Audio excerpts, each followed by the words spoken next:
मैं आपके सामने एक ऑर्गेनाइजेशन पेश कर रहा हूँ जो दुनिया में किसी भी ऑर्गेनाइजेशन का एक जेनेरिक मॉडल है।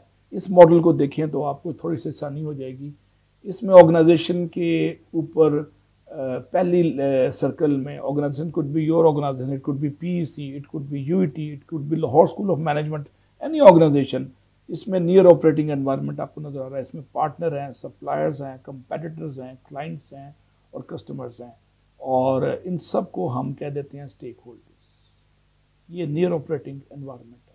उसके बाद फॉर ऑपरेटिंग एनवायरनमेंट है जिसको मैक्रो एनवायरनमेंट कहते हैं, जो 4 बड़े अनासर पे मुश्तमिल है। वो पहला जो उसको अफेक्ट करती है, जो इन्फ्लुएंस करती है ऑर्गेनाइजेशन की परफॉर्मेंस को और चेंज को नेसेसिटेट करने के लिए कैटलिस्टिक रोल प्ले कर सकती है। मसलन उसमें पहला फैक्टर क्या है? पहला फैक्टर है उसमें इकोनॉमिक फैक्टर। इकोनॉमिक फैक्टर से मुराद इक्तिसादी अज्जा जो कि इदारे में लोगों की अगर बाइंग पावर होगी तो चीज़ बिकेगी, इन्फ्लेशन कंट्रोल होगी तो मुल्क में लोगों के कंज्यूमर का एक ट्रस्ट बहाल होगा वगैरह वगैरह।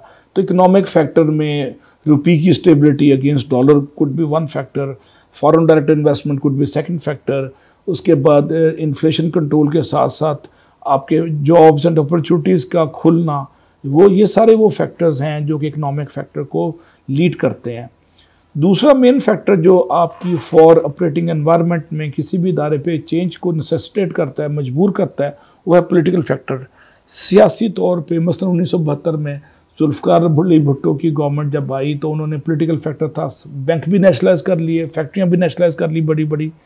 तो ये आपका तर्ज हुकूमत क्या है, फेडरल गवर्नमेंट की पॉलिसी क्या है, उससे भी आपकी ऑर्गेनाइजेशन मुतासर होती है। तीसरा फैक्टर है सोशल फैक्टर, समाजी अज़ाय तरकीबी, जो कि आपके इदारे की जुमला खसूसियात को मुतासर करते हैं और तब्दीली के लिए सोचने पे मजबूर करते हैं।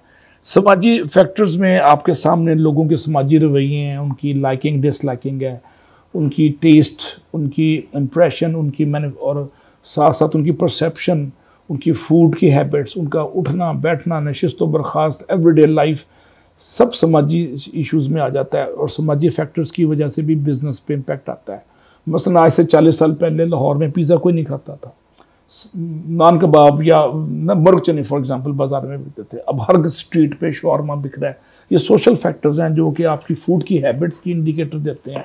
हर चौथी दुकान इस वक्त पिज़्ज़ा बेच रही है इस्लामाबाद लाहौर में, गलियों के अंदर। चाइनीज़ दुकानों के छोटे छोटे स्टॉल लग गए हैं जो 40 साल पहले लाहौर में सिर्फ एक चाइनीज़ था।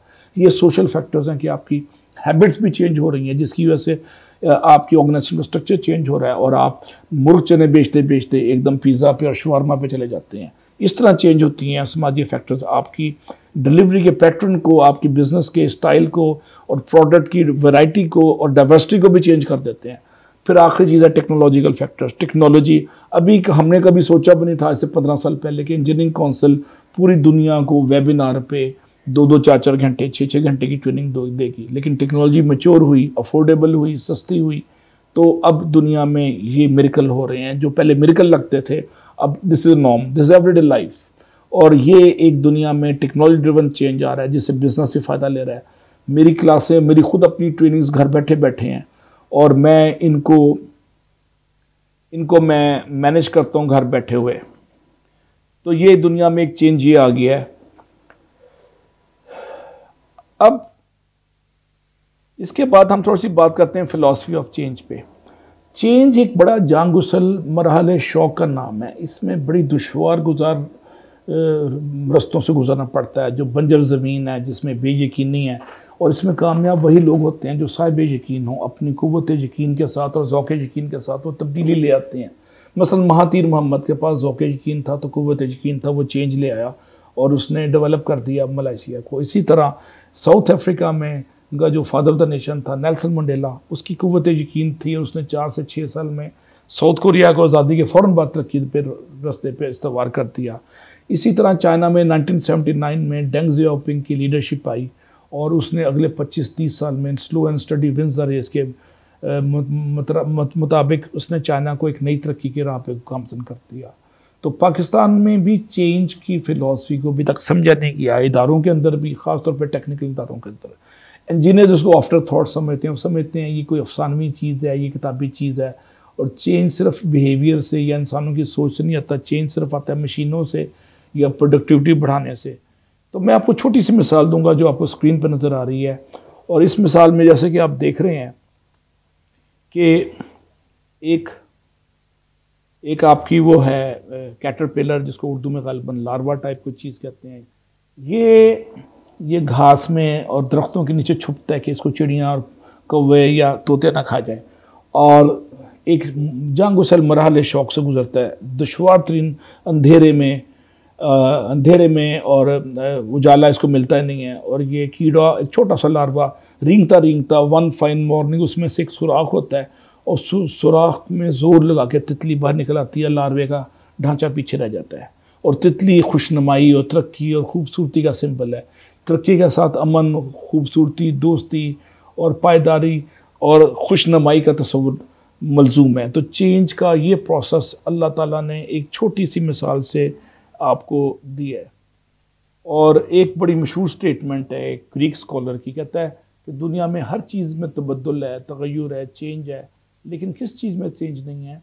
वो चेंज में इटसेल्फ चेंज नहीं है, और चेंज कांस्टेंट है, बाकी हर चीज़ में तगय्युर तबद्दुल है। और लोग डरते हैं चेंज लाने से। South Asian culture change resistant है बदकिस्मती से। और बड़ा मशहूर शेर आप देख रहे हैं कि आइंदनों से डरना, तर्ज़े कहन पे अड़ना, मंजिल यही कटन है कौमों की ज़िंदगी में।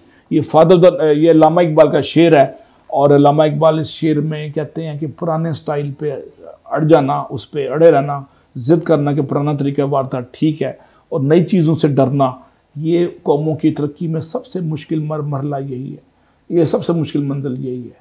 जब साउथ कोरिया ने चेंज का डिसीजन लिया तो उनके जनरल किम 1960s में 61-62 में टीवी पे उन्होंने कहा जी हम 23.5% यानी 1/4 ऑफ द हमारा जीडीपी एजुकेशन पे इन्वेस्ट होगा। और आज 30 साल बाद, 35 साल बाद साउथ कोरिया एक डेवलप्ड नेशन में दाखिल हो गया है।